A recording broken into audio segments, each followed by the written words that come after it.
All right, chapter 27 from his great book, Living Basically Your Inner Light. So, what does it mean?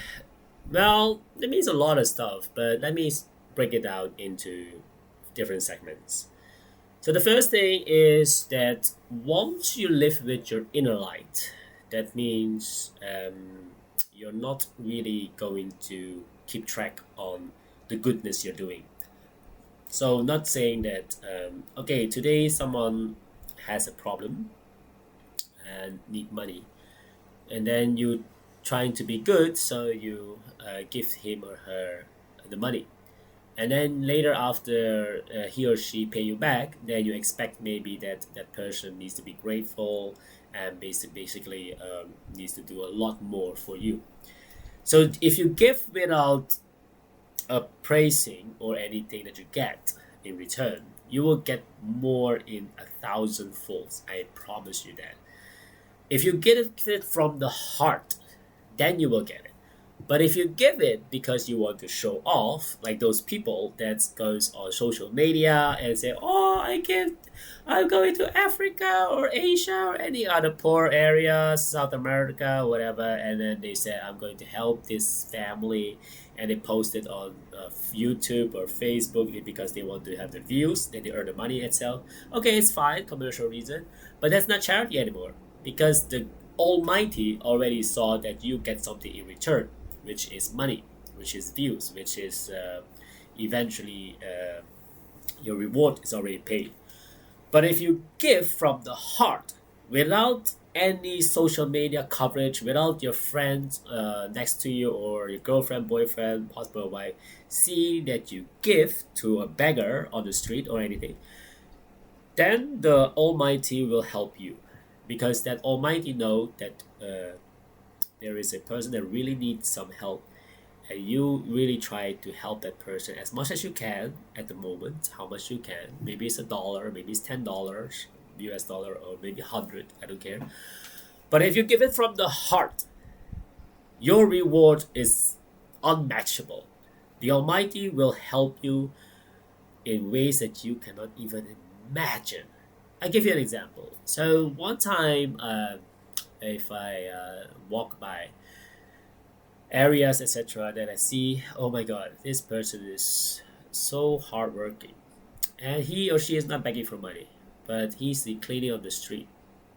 Then you walk by and give a talk, and then you say, "Can I buy you maybe a lunch or something?" He said, "No, no, I'm working. It's okay. I'll get paid." But not a lot, even though there's people on the street. And you give them $10 or $20, they will say thank you. But no one is watching, but the Almighty is watching. Then something can particularly happen back to you. Suddenly you get a call or anything, or phenomenal things will happen to you. They say, "Hey, long time no see, let's grab a lunch or anything." And without noticing, they are going to pay the whole lunch for you or whole dinner or whatever. It's not the same tit for tat, but it's really that even more things can happen to you without you knowing. Maybe something that will happen to you if this called karma or anything. It's not 100% wrong, but it's the way that we use it wrongly in this social media conspiracy. That people have to do good and post it on the social media. It's not good. That's not good anymore. So once you do it without posting, without bragging, without your friend or your family members or husband and wife, your girlfriend, boyfriend, watch you doing things, that is the truth. It's from the heart. Then your inner light will shine. And this is all the thing that this verse is all about. Is if you trust in yourself is another one. It's basically a very big one. Self-belief. Because whatever you do in life, you have to have your trust that you can do it. Because most of us, we are so small-minded that we don't think big anymore.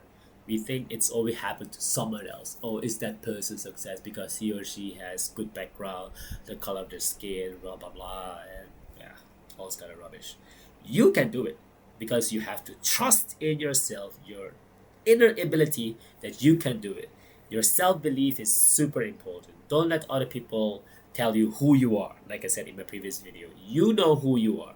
It's time to wake up your inner light. That's like a candle, burn inside, burn brighter.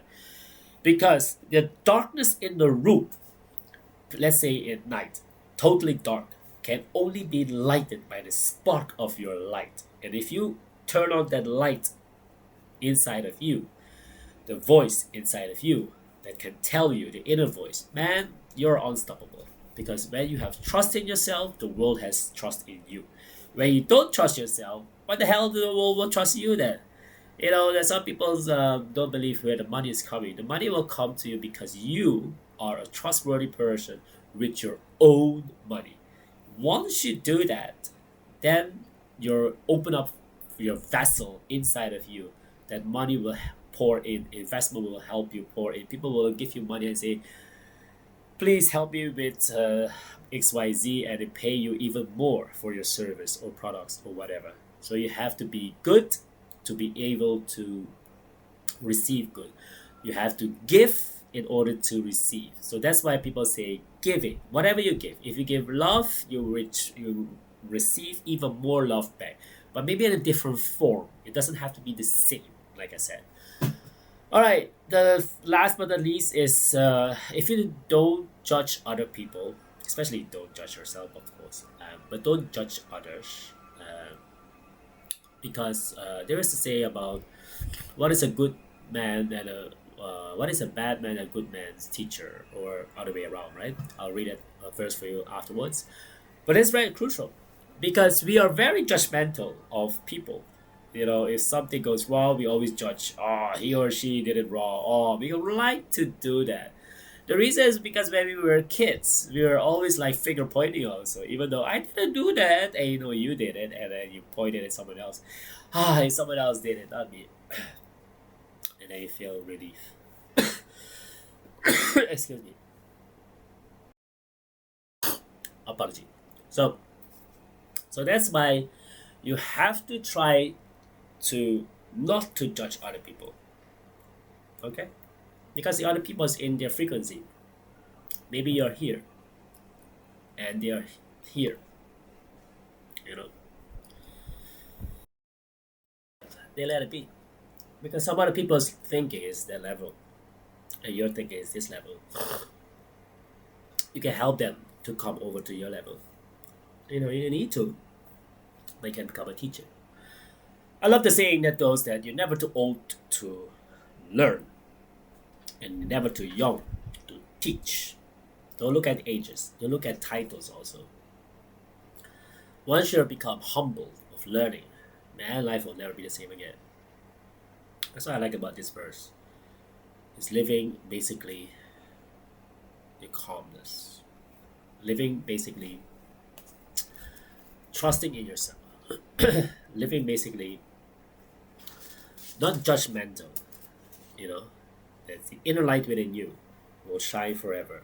Once you know this secret, man, you'll never be the same again. Alright, I hope you learned something from this inner light. Let's read it from this book. One who excels in traveling leaves no wheel tracks. One who excels in speech makes no slips. One who excels in reckoning uses no counting rods. One who excels in shotting uses no bolts, yet what he has shot cannot be opened. One who excels in tying uses no cords, yet what he has tied cannot be undone. Therefore, the sage always excels in saving people, and so abandons no one. Always excels in saving things, and so abandons nothing. This is called following one's discernment. Hence, the good man is the teacher. The bad learns from. And the bad man is the material the good works on. So not to value the teacher, nor to love the material, though it seems clever, betrays great bewilderment. This is called the essential and the secret. Thank you so much. Let's go to the next chapter 28. Have a great day.